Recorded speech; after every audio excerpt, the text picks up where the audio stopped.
Bonjour, moi c'est Claire et je te souhaite la bienvenue sur mon podcast La vie en pause. Tu trouveras ici mes témoignages et mes réflexions sur des thématiques variées telles que l'hypersensibilité, l'entrepreneuriat, la neurodiversité, la douance, le syndrome d'Asperger, etc. Le développement personnel, la créativité. Autant de sujets qui moi me passionnent et j'espère t'apportera des réponses à toutes ces milliards de questions que tu peux te poser. L'instant pour faire une pause et pourquoi pas voir la vie en rose.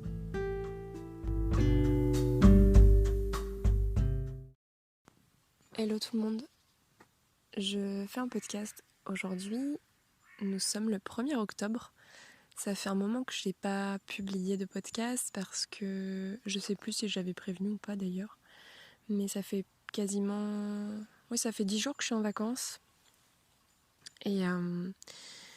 Et du coup, voilà, comme je vous avais dit, il y allait avoir une petite pause entre les deux. Je ne savais pas trop combien de temps ça allait durer. Me connaissant, je pensais que ça allait durer une semaine de pause, mais finalement, je suis partie sur d'autres choses. Mais j'ai en tout cas avancé sur le podcast et la mise en forme pour la saison 2. Et je suis super contente parce que je vous avais parlé d'un nouveau format pour vous faire participer. Et du coup, il y a une bonne dizaine de personnes qui ont répondu à cet appel à témoignages sur différentes catégories, différentes thématiques. Donc je vais vous mentionner ici les thématiques de ces prochains podcasts. Du coup, je sais pas trop encore comment je ferai le montage, etc. Mais voilà, en tout cas, il y aura plusieurs personnes qui témoigneront.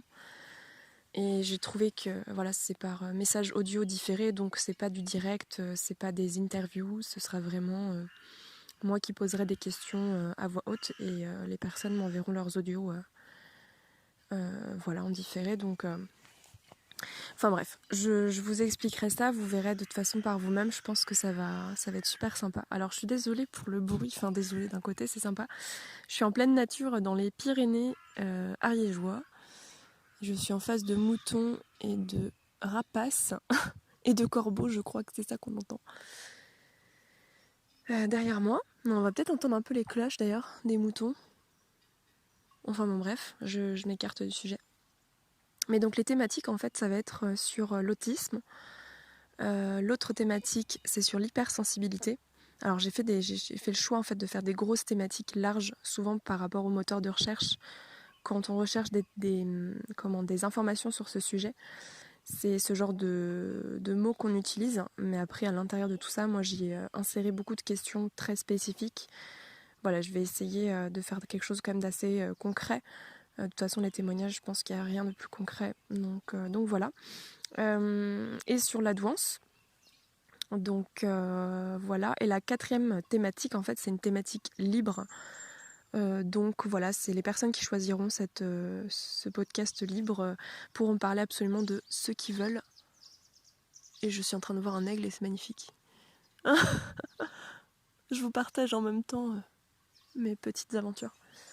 Et voilà, du coup, je pense que ça va être super d'entendre d'autres parcours de vie, d'entendre d'autres personnalités. Je pense que de tout âge, de tout horizon, vraiment, j'ai vraiment envie d'enrichir ce podcast de cette façon et on verra ce que ça donnera, mais je suis ravie que certaines personnes ont accepté de le faire et puis on verra plus tard. Moi, je continuerai en tout cas de faire mes audios toute seule, comme ça, entre quelques podcasts partager avec vous.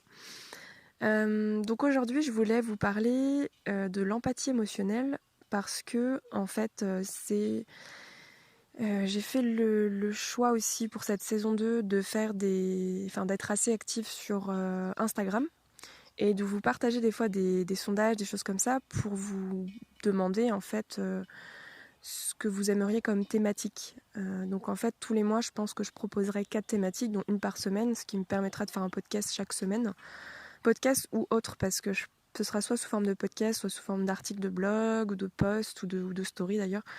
Donc voilà, et du coup il y aura plusieurs thématiques. Là, les thématiques du mois, ce sont l'empathie émotionnelle, la pensée rigide dans l'autisme, qu'est-ce que j'avais mis d'autre aussi, les interactions sociales, et la 4e, je ne me souviens plus. Mais bon, c'est pas grave. En tout cas, je retrouverai. Mince, j'aime pas quand je me souviens pas de quelque chose. Bon, c'est pas grave. Ça me reviendra tout à l'heure. Mais en tout cas, voilà, là aujourd'hui, je voulais parler de ça parce que c'est un sujet qui me parle beaucoup. Et en fait, je me suis vachement renseignée dessus. Enfin, vachement. En tout cas, de mon côté, j'ai eu besoin de me renseigner dessus pour mon propre, ma propre analyse et puis du coup mon propre bien-être par rapport à ça parce que ça me dépasse totalement. Et je pense que mon témoignage pourra peut-être vous aider.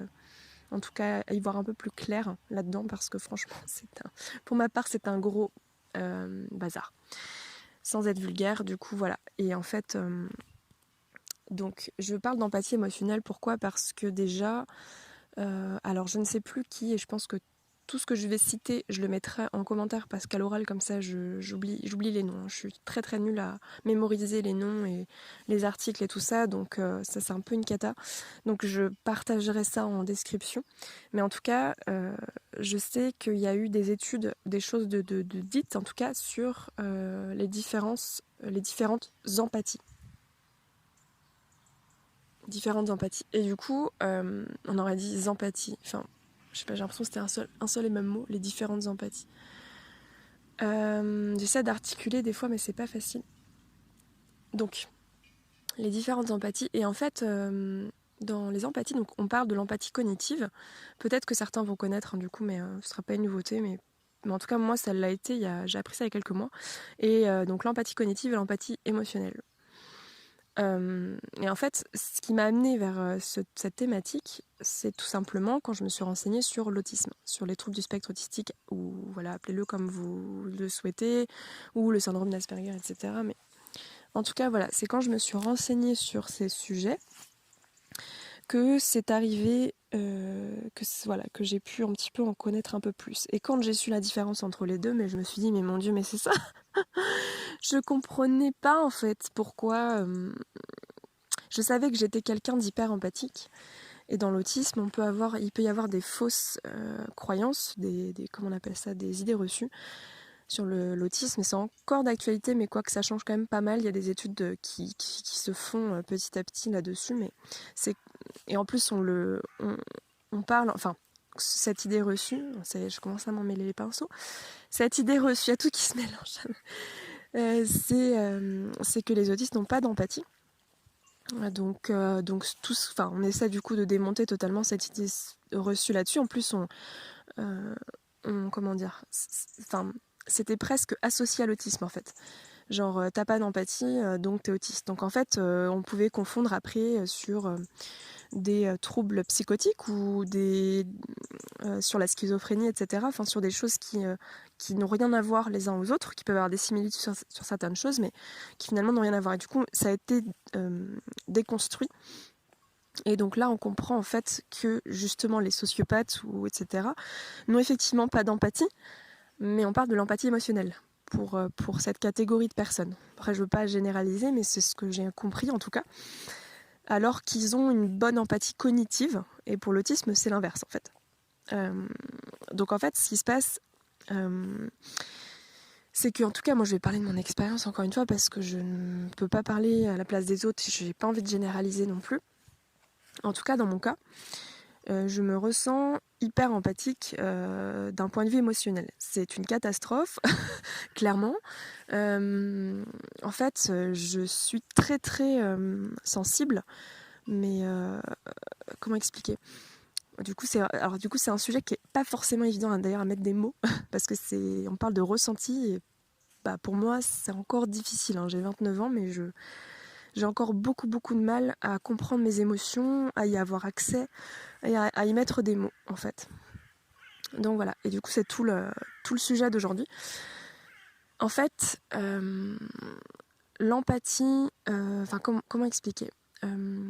Par exemple, quand je regarde un film. Donc comme d'hab, j'ai pas de structure, je prends pas. Enfin, j'ai pris quelques notes, mais en fait là, je me rends compte que je les lis pas du tout. Quand je suis devant un film, admettons, je regarde le film et je sais par exemple, je suis très affectée quand je regarde un film, peu importe ce que c'est, du coup, hein, peu importe, voilà. Mais surtout quand c'est des films psychologiques ou des films, je sais pas moi, des films d'horreur, des films de suspense, des films, je sais pas, des documentaires, des choses comme ça, des choses vraies ou tirées de faits réels ou peu importe, mais des choses qui peuvent être plus ou moins dures. Mais après là, je vais parler plutôt d'émotions qui peuvent être plus désagréables et compliquées à gérer.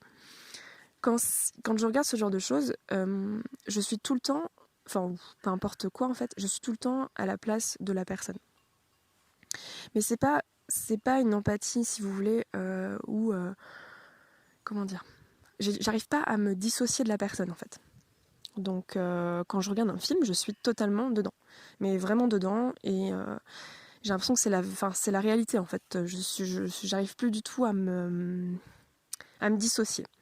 Et du coup, ce qui se passe, c'est que je sais pas moi, par exemple dans le film, il y a un enfant qui est en train de pleurer sur je sais pas trop quoi, mais je vais pleurer comme lui va pleurer en fait. Donc très souvent, je pleure devant les films où je surréagis par rapport à ce qui devrait être attendu en tout cas. Moi, je le vois bien de toute façon la façon dont je réagis. C'est des fois de la surréaction. Ça dépend aussi de mes états, ou ça dépend de ce que je ressens et si je me connecte à ce moment-là. Parce que des fois, je fais exprès de me déconnecter aussi pour me protéger. Mais où je regarde pas, des fois je me bouche les oreilles ou je ferme les yeux devant certaines scènes parce que je sais que ça va être trop dur. Et voilà, et donc ce qui se passe, c'est ça, c'est que je rentre à l'intérieur de la personne, je suis la personne. Mais vraiment, littéralement, je suis la personne. Enfin, bon, c'est pas ce qui se passe dans la réalité, mais vous voyez le truc, le processus. Et du coup, je n'arrive pas à me détacher. Et ça, c'est... pour moi, c'est du coup une sorte de contagion émotionnelle, mais là, je vous parle des films, mais ça se passe dans la réalité, évidemment. Donc imaginez que dans la réalité, c'est encore pire. Quand, je sais pas, je dis une bêtise, mais pareil, je croise un enfant dans la rue qui, on va parler de trucs plus agréables, mais qui est en train de jouer ou qui est en train de s'amuser avec un camarade à lui. Et du coup, il saute de partout, il est tout joyeux. En fait, je suis tellement à l'intérieur de lui que du coup, ça va faire, du coup, je sais pas si c'est les neurones miroirs qui agissent à ce moment-là, mais je crois que c'est ça. Cette empathie miroir, en fait. Alors, désolée, j'ai été coupée par une guêpe qui est à côté de moi, et étant donné que je suis phobique, j'ai presque voulu laisser l'enregistrement pour que vous puissiez entendre ma réaction, parce que du coup je me suis mise à courir. Voilà, bon, tout va bien. J'adore être dehors, mais pas pour ça, et c'est parfois très compliqué. Donc je disais, voilà, par rapport à l'imitation, et en fait c'est ça ce qui se passe, c'est que j'imite. Enfin, je sens que... Enfin, j'en ai pas forcément conscience, mais aujourd'hui, vu que je m'analyse beaucoup, du coup, je comprends. Et en fait, j'imite. Donc, je vois la personne, je me cale sur la personne, et en fait, je fais presque les mêmes gestes, les mêmes mimiques. Et je me ressens exactement comment il se ressent. Mais c'est très difficile à expliquer parce qu'en fait, je pense que c'est relatif encore une fois, un ressenti, quelque chose qui est relatif à... Comment dire? Ouais, c'est une empathie miroir, en fait. Mais il n'y a pas de signe. Enfin, comment expliquer? Je réfléchis en même temps, mais ouais, bon, c'est un peu compliqué à expliquer là. Je retrouverai mes mots après, c'est pas grave. Mais du coup, par rapport à l'empathie cognitive dont je parlais tout à l'heure, à la différence, c'est que j'aurais, en tout cas dans mon cas, hein, du coup, un déficit, ou en tout cas, j'aime pas ce mot-là, une empathie cognitive en tout cas moins développée. Ouais, vraiment j'ai du mal là, je suis un peu... J'ai été perturbée par la guêpe, hein, clairement en fait. Je vais pas me mentir. Et je pense que je suis encore un peu aux aguets là. Mais je peux pas être à l'intérieur parce que du coup il y a quelqu'un dans la maison et je peux pas faire mon podcast. Mais bon, c'est pas grave, du coup je vais continuer. Donc désolée pour les aléas du direct là.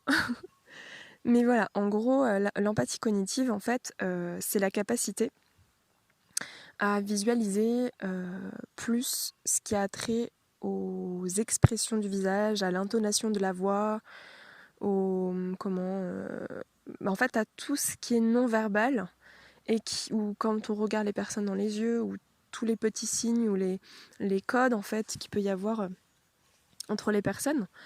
Et c'est une façon de communiquer du coup et de percevoir certaines émotions.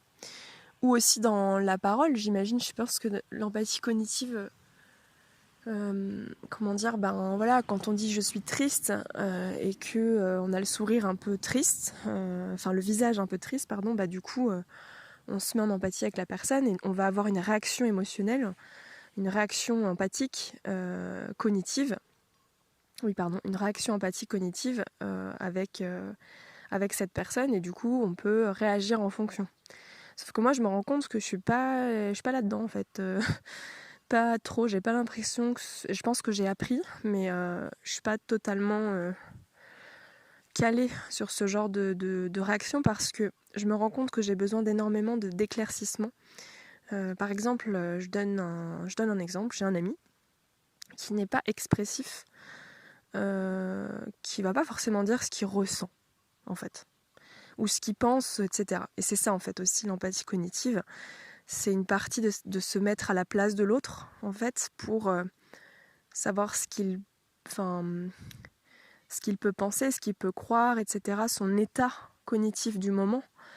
Et ça, j'arrive pas à y avoir accès si la personne ne me le dit pas, en fait. Alors qu'a priori, ce serait l'empathie cognitive, tout le monde aurait de l'empathie cognitive et ce serait, comment, pas inné, mais en tout cas devenu intuitif avec l'apprentissage, etc. Et du coup, il n'y a pas à se poser la question plus tard. Sauf que moi, je me la pose tout le temps. Donc en fait, il y a un système qui fait que tout est conscientisé, ça fait pas plus partie du subconscient et ça c'est plus intuitif. Tout est conscientisé. Et du coup, j'ai besoin de tout rationaliser, tout intellectualiser par rapport à ça. Et c'est ce qui parfois me cause des problèmes avec les personnes, parce qu'en fait, je n'ai pas accès à ça directement. Et du coup, je suranalyse les personnes pour essayer d'y avoir accès, du coup. Donc, j'interprète chaque petite... Oui, tout va bien. Chaque petite, je sais pas moi, intonation, chaque petite mimique, chaque petit mouvement, enfin tout le non-verbal, je le décortique en fait. Je fais comme un scanner, du coup c'est une sorte de puzzle. J'assemble les choses pour faire un ensemble et du coup essayer en tout cas de proposer une interprétation. Et j'ai pas souvent, enfin c'est pas que j'ai pas souvent raison, mais j'ai pas non plus souvent raison ni tort. Enfin voilà, ça dépend, ça marche pas à tous les coups et parfois ça crée des incompréhensions parce que j'ai mal interprété, j'ai trop suranalysé, j'ai été trop loin dans ma réflexion parce que c'est tellement pas intuitif. Et du coup, c'est ce qui fait aussi, voilà, comme je vous ai dit, que j'ai besoin d'éclaircissement. Donc en fait, ce besoin de précision, c'est je pose la question, je fais qu'est-ce que tu veux dire par là, ou je comprends pas quand tu utilises ce mot, ou alors mais qu'est-ce que ça sous-entend, c'est quoi ton intention en fait, qu'est-ce que tu veux me dire. Et dans l'autisme, je sais que ça c'est des difficultés. Je parle de l'autisme parce que du coup c'est vraiment par là que je suis passée, c'est un peu ma porte d'entrée qui a fait que j'ai compris beaucoup de choses sur moi. Après, je sais pas si c'est lié qu'à l'autisme. Voilà, je sais qu'il y a aussi des choses pour les personnes dyslexiques, etc. Donc je ne sais pas, mais en tout cas, c'est pour ça que j'aime pas généraliser, mais en tout cas dans mon cas, c'est vraiment comme ça que ça se passe. Et du coup, cette précision, j'ai besoin de l'avoir. Pourquoi ? Tout simplement parce que j'ai besoin de ressentir. Et je reviens du coup à l'épisode que j'ai fait dans la saison 1, c'était l'épisode #1 je crois, sur mes ressentis. C'est la façon dont je perçois le monde et la façon dont je le visualise, dont je le perçois et je le ressens, parce que je le ressens avant tout en fait. J'ai l'impression que tout est ressenti. Et c'est très difficile à expliquer. C'est très difficile à communiquer. Et en fait, pour comprendre aussi les choses, il faut que je ressente. Si je ne ressens pas, ou si c'est pas des choses que j'ai déjà moi vécues avec l'expérience de l'apprentissage, je peux pas saisir en fait.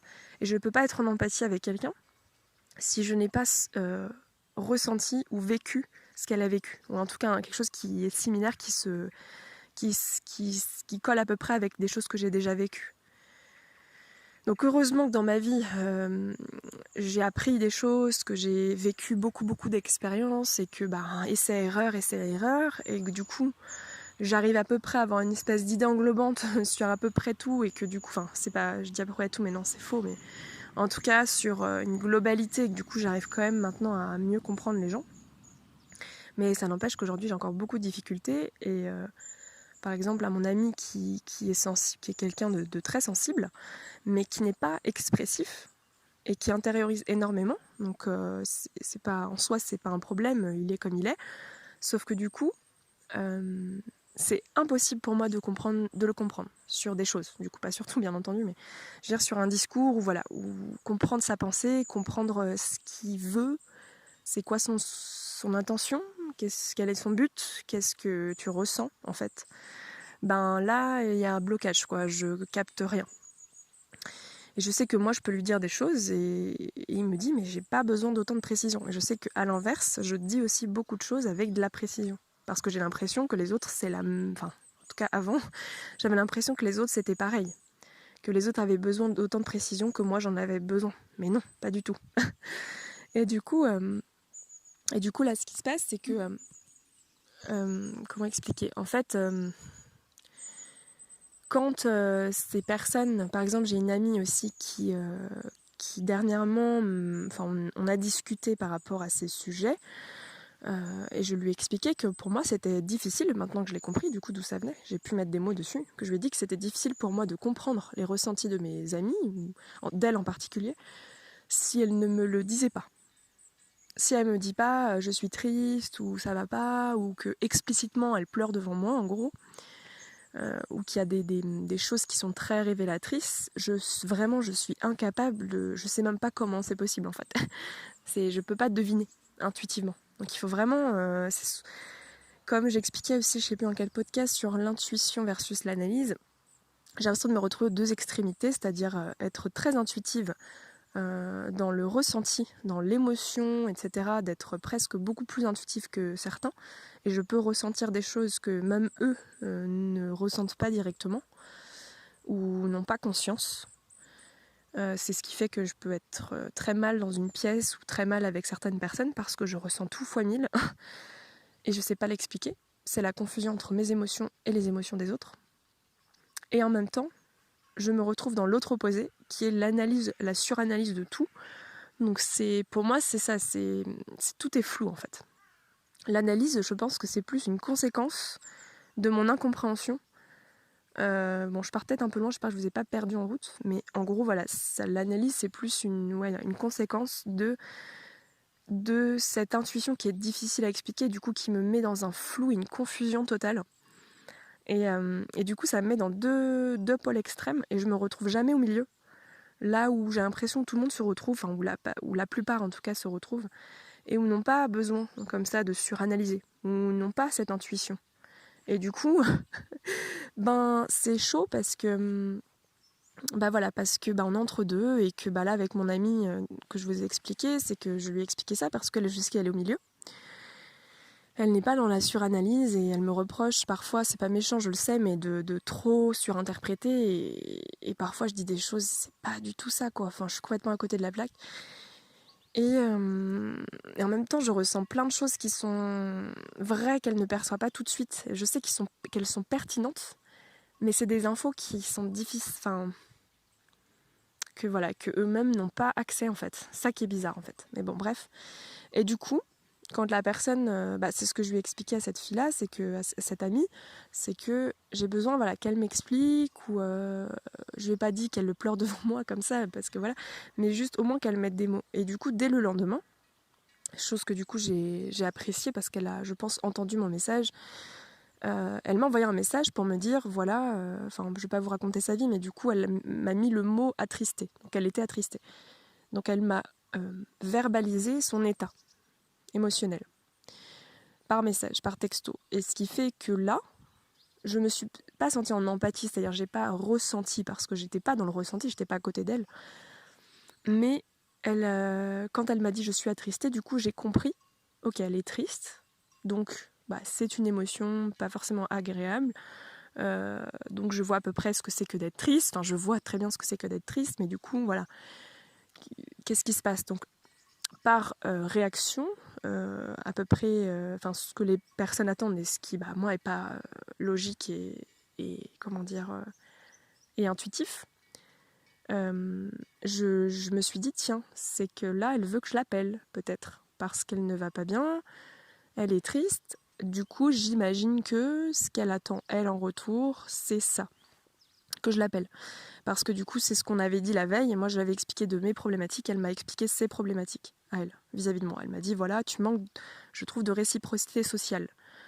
Bon, c'est pas forcément facile à entendre, mais en même temps, je comprends, et je sais que c'est pas méchant venant d'elle, parce qu'elle me cherche, elle a vraiment, je sens qu'elle veut me connaître un peu plus, davantage, et qu'elle a besoin de partager des choses avec moi, chose que, et effectivement, socialement, je suis pas très... C'est pas mon fort. Voilà, c'est pas mon fort, c'est pas ma zone de génie.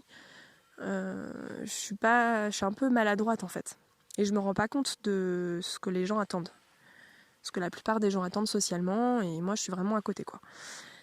Donc voilà, et du coup, quand elle m'a parlé de ça, elle m'a dit tu manques de réciprocité sociale, et du coup, je me suis aussi beaucoup renseignée là-dessus, et j'ai compris que ce que c'est, la définition de ce qu'est l'amitié pour certaines personnes, pour en tout cas, je parle des neurotypiques, même si j'aime pas ce terme, mais en tout cas, vous avez compris, des non-autistes, attendent la plupart du temps ce genre de comportement. En tout cas, d'appeler des personnes quand ils vont pas bien, ou je sais pas, envoyer des SMS de temps en temps, ou voir les gens, tout simplement. Moi, c'est pas des choses que je fais naturellement. Ça me demande de la réflexion, et quand je le fais, ça peut venir du cœur, hein, bien sûr, mais parfois quand je le fais, c'est surtout pour les autres parce que je sais que c'est ce qu'ils attendent. Et je sais que c'est comme ça qu'il faut que je garde le lien, parce que sinon, oui, effectivement, on risque de perdre le lien. Bref, je m'égare un petit peu, mais je sais pas si ça va vous apporter d'autres pistes, mais voilà. Et donc c'est pas, on manque pas d'empathie en fait, ça n'a rien à voir. Enfin, on peut manquer d'empathie cognitive comme je disais, mais pas d'empathie émotionnelle. Et au contraire, je pense que beaucoup d'autistes sont surchargés à ce niveau-là. Moi, c'est mon cas. Je suis surstimulée au niveau émotionnel, et c'est ce qui me crée des effondrements d'ailleurs, que j'ai subi dernièrement et que j'ai subi petite, adolescente, etc. Et là, c'est beaucoup plus intense en ce moment, pour plusieurs raisons dans ma vie, mais du coup, ce qui fait que c'est compliqué parce que,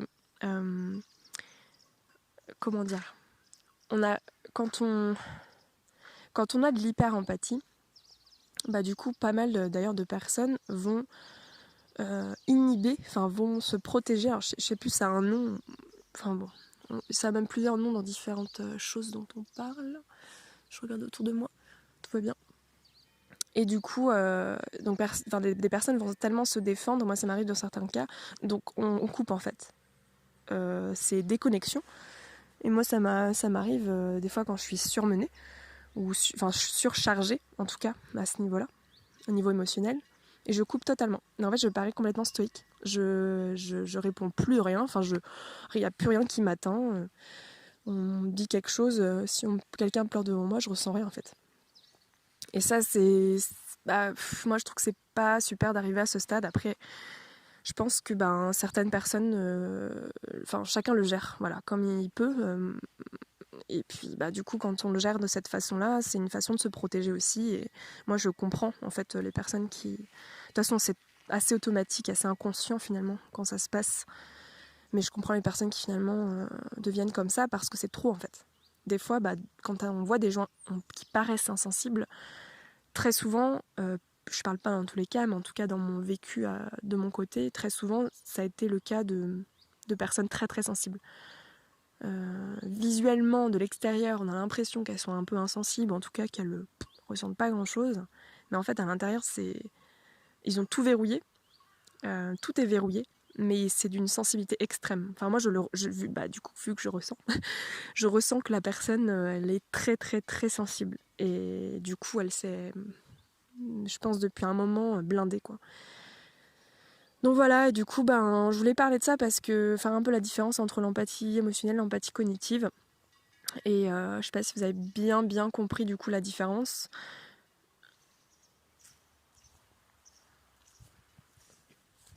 Je bouge parce que j'entends encore des bruits, désolée. Je crois que c'est bon. En tout cas voilà, j'espère que vous avez bien compris la différence, c'est pas forcément évident. Moi j'ai mis du temps à comprendre parce que du coup je me suis rendu compte que c'est des choses qui étaient très abstraites pour moi.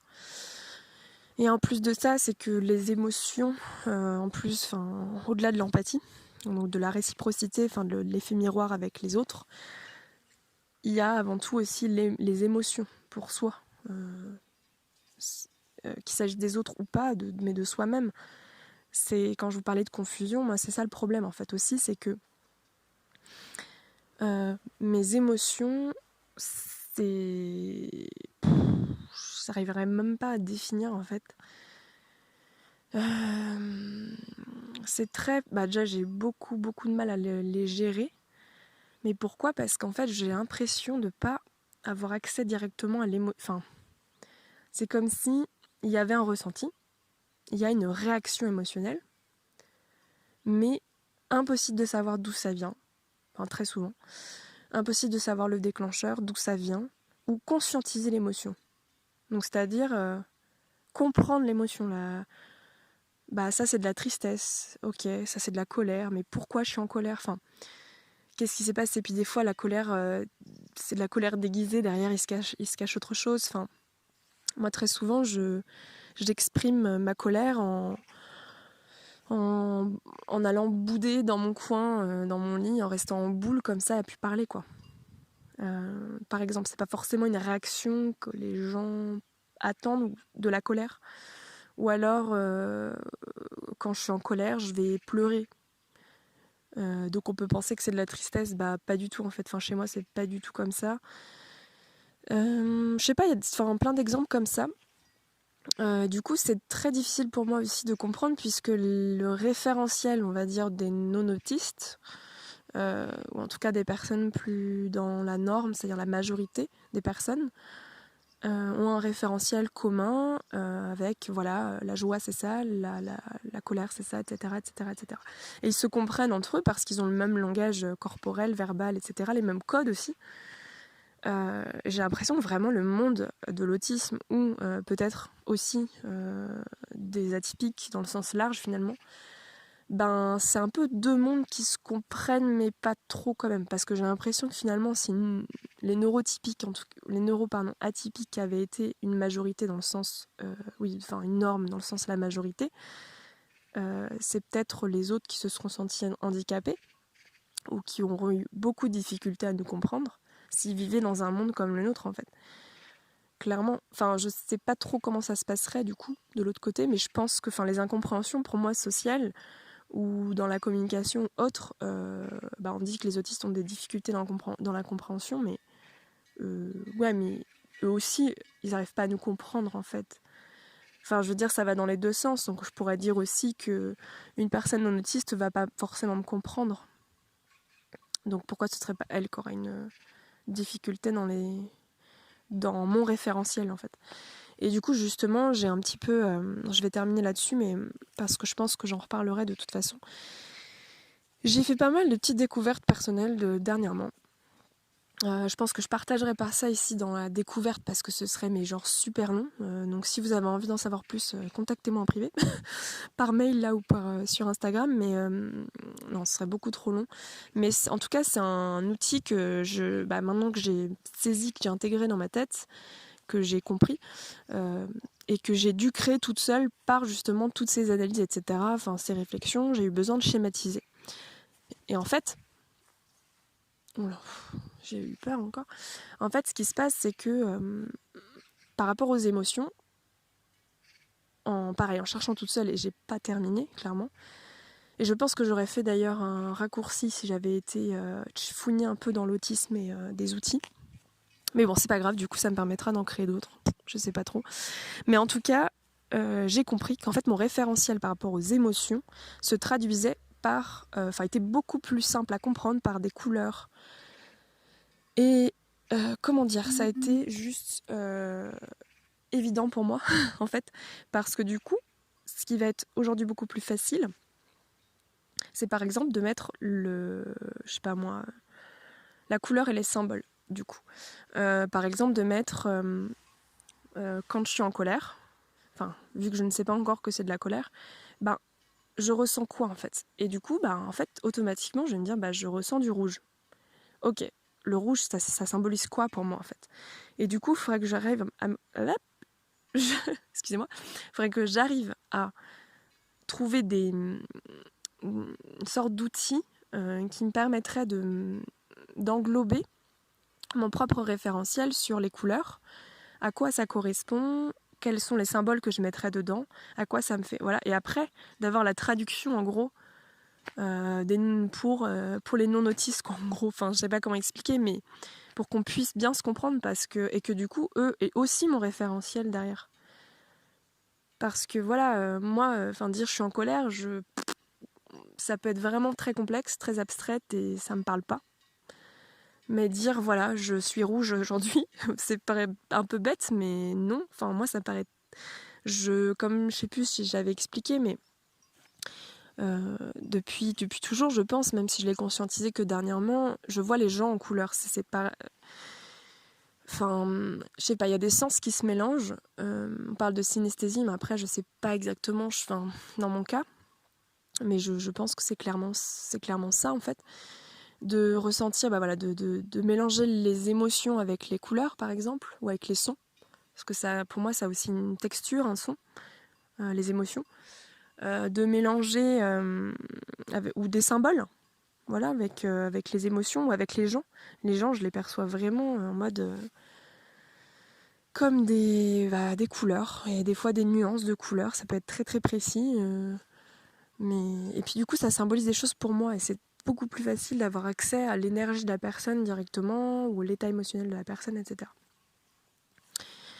Donc voilà, en gros, et du coup,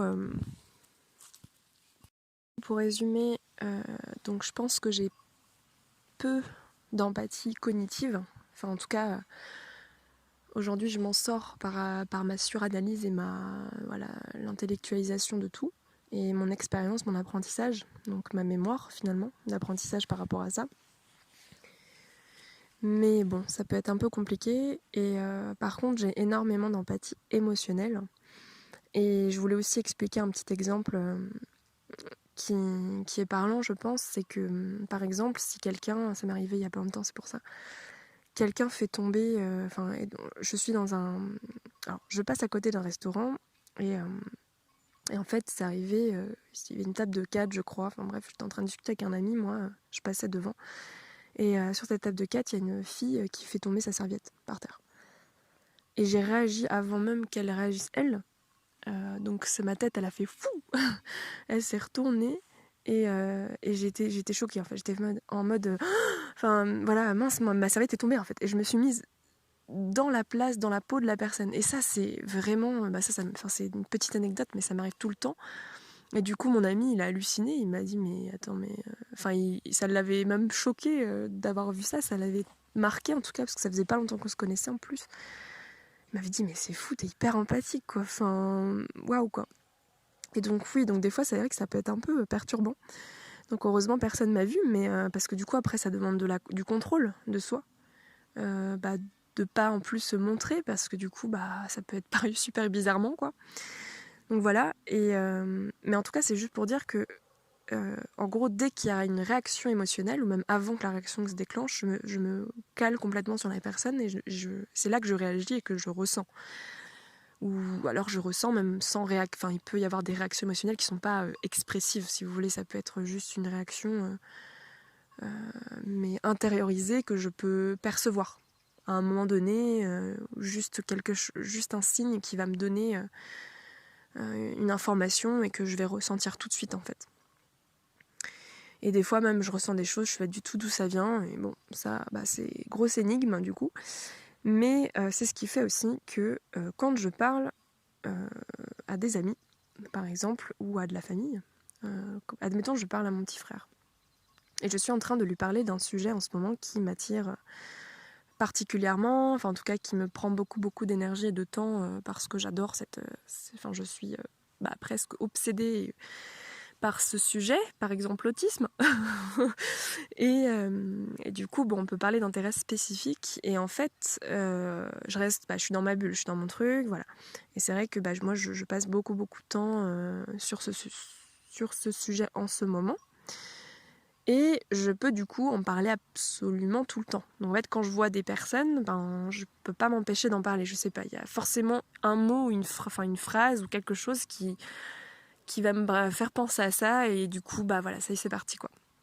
Et du coup, là, je peux faire des monologues et je me rends pas compte. Donc maintenant, j'essaie de faire attention puisque du coup, j'ai conscientisé cette chose-là que je faisais chez moi. Mais avant, non. Mais du coup, voilà, j'essaie de faire attention et c'est encore un peu difficile parce que du coup, je suis à fond dedans, dans ce que je raconte. Et en fait, je suis remplie par une émotion, donc qui doit être, j'imagine, de l'enthousiasme, de la joie, enfin voilà, une émotion hyper agréable et du coup, je suis motivée. Une émotion très jaune d'ailleurs, si pour la petite, voilà. Et en fait, je suis motivée et du coup, je débite et je parle de plein de trucs, etc. Et je fais pas attention en fait parce que je regarde pas forcément la personne en face, parce que j'ai du mal à regarder dans les yeux. Mais ça fera l'objet d'un autre podcast, parce que j'ai déjà préparé un podcast de 50 minutes sur les yeux. Donc voilà, et du coup, quand j'ai du mal à regarder dans les yeux, et en fait, en plus de ça, du coup, si je regarde pas la personne, je vais pas forcément faire gaffe à son non-verbal, ce qui fait que du coup, l'empathie cognitive, là, c'est bon, c'est mort. Donc du coup, je fais pas attention, et si en plus la personne, elle est très peu expressive, et qu'elle me dit pas ses ressentis, mais je n'ai aucune idée que ça l'ennuie, en fait. Parce qu'en fait, moi, ce qui se passe, c'est que vu que, à l'inverse, si une personne parle comme ça devant moi avec enthousiasme de sa passion, je vais me caler sur la personne et je vais être totalement enthousiaste. C'est comme, je vais ressentir ce qu'elle ressent et je vais être complètement surexcitée, quoi. Donc, en fait, c'est pas une déduction logique, mais c'est plus un, comment on appelle ça, c'est un terme, mais c'est pas quelque chose d'égoïste, du coup, mais c'est plus une impression. C'est pas grave. Mais en gros, on se représente les choses de la même façon que soi-même en fait. Étant donné qu'on pense que les choses se passent comme ça pour nous, donc on a l'impression que du coup, à l'inverse, ça se passe aussi comme ça pour les autres. Mais je sais que c'est un nom, peut-être que vous me redirez ça par message privé parce que là je bloque. Mais en tout cas, ce qui fait que du coup, j'ai pas l'impression d'ennuyer parce que, du coup, pour moi, c'est évident que la personne va être enthousiaste à l'idée que je raconte tout ça parce qu'elle va ressentir mon énergie et elle va être trop contente. Et deux, du coup, c'est comme je vous ai dit, c'est le fait que je regarde ailleurs et que je fasse pas forcément attention au verbal, etc. Donc, du coup, je suis à fond dans mon truc et du coup, parfois, pendant une demi-heure, trois quarts d'heure, je peux parler avec quelqu'un. Enfin, et encore que, il faut que la personne, ce soit une personne qui soit à l'écoute et patiente, quoi. Parce que la plupart des gens, et ça m'est arrivé plein de fois, et vous avez peut-être rigolé, mais bon, peut-être parce que ça vous est déjà arrivé, mais où je parle et au bout de, je sais pas, du coup, j'ai pas notion du temps, mais la personne se barre, en fait. Mais elle se barre. Mais vraiment, ça m'est arrivé plein de fois où je parle et après elle s'en va et j'ai pas compris en fait. Et je pense que c'est leur seule façon de me faire de se sortir de cette situation. Ou alors peut-être ce serait de dire stop quoi, arrête de parler, tu me saoules. Mais si on me le dit pas, les gens fuient. Ils fuient. Et du coup, c'est vrai que c'est perturbant à ce niveau-là en tout cas. Quand on n'a pas forcément la même empathie que les autres, ça peut être compliqué. Donc voilà, et puis ça m'arrive aussi quand la personne n'est pas assez expressive, comme je vous ai parlé de mon ami précédemment là, ou quand par exemple je suis au téléphone ou que j'ai pas accès direct à la personne et son ressenti. Oh purée, j'ai encore eu peur. Quand j'ai pas accès directement ou que je sais pas, ou que les choses sont pas claires, comme mon amie aussi, fille qui n'est pas très expressive et que du coup si elle me dit pas que des mots je peux pas deviner, voilà. Du coup là clairement j'arrive pas à mettre en empathie, il faut vraiment que je ressente, donc voilà. Puis ça m'est arrivé aussi pour un client dernièrement, j'étais avec un collègue et du coup on parlait avec mon collègue et du coup on s'est un peu pris la tête parce qu'on n'était pas d'accord sur quelque chose et ce collègue m'a dit mais t'es super égoïste, tu penses pas du tout au client en fait, à la personne. Et je dis mais de quoi tu parles en fait? Je comprenais vraiment pas. Et ça m'a vexée parce que sur le coup je savais on parlait pas le même langage là à ce moment-là. Et que c'était pas du tout volontaire de ma part et que c'était pas du tout parce que je n'avais pas d'empathie. Et du coup là c'était clairement ça, elle m'a dit t'es égoïste, tu n'as pas d'empathie. Et tu comprends pas la personne, tu comprends pas le client. Et du coup, c'est là que j'ai réalisé et que je le lui ai expliqué. Je lui ai dit, oui, je peux pas comprendre le client parce que le client, déjà, c'est pas moi qui l'ai au téléphone, je l'ai pas en face. Et j'ai pas demandé des précisions j'ai pas pu demander les précisions dont j'ai besoin pour comprendre. Donc là, pour moi, c'est impossible de deviner, en fait. Je n'ai pas accès à cette information. C'est impossible.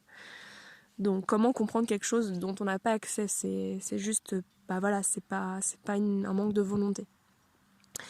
Donc voilà, et puis du coup, ça peut créer vraiment beaucoup d'incompréhension et on peut être mal interprété, et parfois, des fois, on est mal interprété, mais les gens ne nous le disent pas. Donc c'est encore pire, ça envenime la chose, et du coup, des fois, il y a des choses comme ça qui passent ou qui passent pas, parce que moi, ça m'est arrivé de perdre là, dernièrement un ami. J'ai pas compris, et je le comprends toujours pas d'ailleurs. Et voilà, et du coup, a priori, il y a des choses qui sont pas passées de son côté, mais il ne me l'a jamais exprimé. Et étant donné que j'ai besoin, comme on l'exprime, et qu'on me l'explique avec des mots, ou en tout cas avec un ressenti, ou qu'en tout cas on cherche aussi à me comprendre, voilà. Mais là, ça n'a pas été le cas, donc forcément, il y a blocage en fait, c'est pas possible. Donc la personne, voilà, c'est très particulier tout ça. Après, moi je vous parle de tout ça, mais c'est vrai que j'ai envie que les choses changent de mon côté. Non pas que je puisse me changer moi, mais en tout cas améliorer mon quotidien par rapport à ça, mais surtout dans les interactions sociales. Et aussi mon quotidien par rapport à mon hyper-émotivité, en fait. Mon hyper-empathie émotionnelle, parce que ça peut être vraiment, vraiment handicapant. Et nous empêcher de faire pas mal de choses, en fait, finalement. Donc j'essaye de mieux cerner, d'essayer de trouver des outils pour avoir mon propre référentiel par rapport à ça, essayer de vraiment analyser, mais à ma façon, du coup, c'est quand même rationaliser les choses, les catégoriser, mais parce que j'ai besoin de ça, j'ai pas trop le choix là, pour y voir plus clair et d'être plus sereine en fait, après. Et du coup, aussi pouvoir mieux communiquer avec les autres. Et du coup, bien entendu, là j'en parle sur mon podcast de cette façon-là, mais voilà, j'ai envie de vous partager un peu mes réflexions, mon témoignage, mais si j'avance de mon côté comme ça avec des outils que j'aurais créés, évidemment j'aurais envie de vous les partager. N'hésitez pas d'ailleurs dès maintenant à me contacter, je vous ai dit en privé, parce que voilà, on peut discuter d'autres choses, mais puis si vous avez des interrogations sur des trucs ou je sais pas trop. Mais en tout cas voilà, je vais terminer là-dessus, sinon ça va encore durer trop longtemps. Je crois que ça fait déjà 45 minutes. Bon, voilà, ma petite moyenne de d'habitude. Je vous souhaite une belle semaine. Je ne sais pas quel sera le prochain sujet. J'avais parlé des yeux, du regard, ce sera peut-être ça. Et sinon, sur la pensée rigide dans l'autisme aussi. Il y avait il y avait le sujet... J'ai beaucoup de mal à parler, excusez-moi. Le sujet de l'apprentissage, de la mémoire, des fonctions exécutives. Ça, j'aimerais beaucoup en parler parce que je pense que ça ne... Je crois que je pense à trop de trucs en même temps, là. Tout s'agite. Parce que je pense que ça concerne pas forcément que les autistes, et tous les autistes d'ailleurs ne sont pas forcément concernés par ça, par les fonctions exécutives, en tout cas les dysfonctions exécutives du coup. Mais en tout cas, voilà, j'aimerais en parler parce que ça, pour le coup, c'est vraiment quelque chose qui est contraignant. Moi, j'ai une mémoire un peu compliquée, qui peut être très bonne et très mauvaise à la fois. Donc on sait pas trop, c'est encore le flou comme d'habitude. Et du coup, c'est bien de pouvoir cerner un peu tout ça, et notamment sur les fonctions exécutives, j'en parlerai parce que ça, c'est quelque chose qui peut être contraignant dans le travail ou dans le quotidien. Donc après, moi, je suis pas un cas forcément trop à plaindre. Enfin, j'aime pas... Non, je m'exprime mal là du coup, mais je suis pas forcément un cas trop avancé peut-être par rapport à ça. Je sais pas trop... Bon, c'est pas grave, je suis maladroite des fois sur des mots, mais c'est pas grave. Vous avez compris ce que je voulais dire. Voilà, mais je sais que pour certaines personnes, c'est vraiment compliqué. Il y a des tâches quotidiennes parfois comme se laver, se brosser les dents, faire à manger, des choses comme ça qui sont très compliquées. Et voilà, qui peut avoir vraiment un manque d'autonomie sur certaines choses. Et je sais que moi, dans mon cas, j'ai besoin d'aménagement sur certains trucs.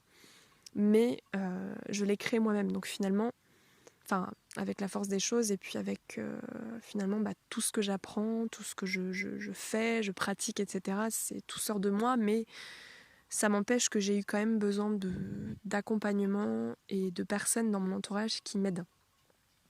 Voilà, à faire ça et puis du coup à être vraiment autonome. Il y a des choses sur lesquelles je ne le suis pas totalement. Voilà, donc j'en parlerai plus tard. Et puis aussi, la saison 2, j'aimerais bien parler de... Qu'est-ce que je voulais parler justement, je vous ai parlé des couleurs et tout ça. Mais je voulais parler aussi de l'entrepreneuriat un peu, justement. Voilà, je parlais du travail, des fonctions exécutives. Peut-être que je parlerai un peu d'entrepreneuriat. Mais je pense que ça fera l'objet d'un podcast entier parce qu'il y a tellement de choses à dire. Parce qu'en tant qu'entrepreneur, forcément, j'ai été confrontée à beaucoup de difficultés, mais aussi de dépassement de moi-même et de compréhension de moi-même, un peu par obligation. Et finalement, ça a été un peu la meilleure aventure qui soit. Donc voilà, j'aimerais en parler ici. C'est quand même l'objet aussi de ce podcast. Donc voilà, je vous laisse. Je vous souhaite une belle semaine et je vous dis à très très bientôt. Et n'hésitez pas à aller sur Instagram aussi pour aller voir, parce que je poste des trucs tous les jours. Salut!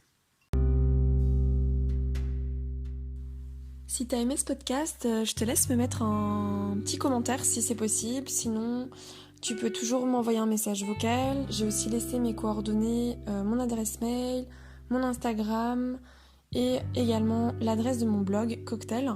Donc voilà, je te laisse me faire un retour. Et puis n'hésite pas à me mettre aussi des étoiles parce qu'a priori ça permet d'augmenter la visibilité et de permettre à d'autres gens de découvrir ce podcast. Merci beaucoup et à bientôt.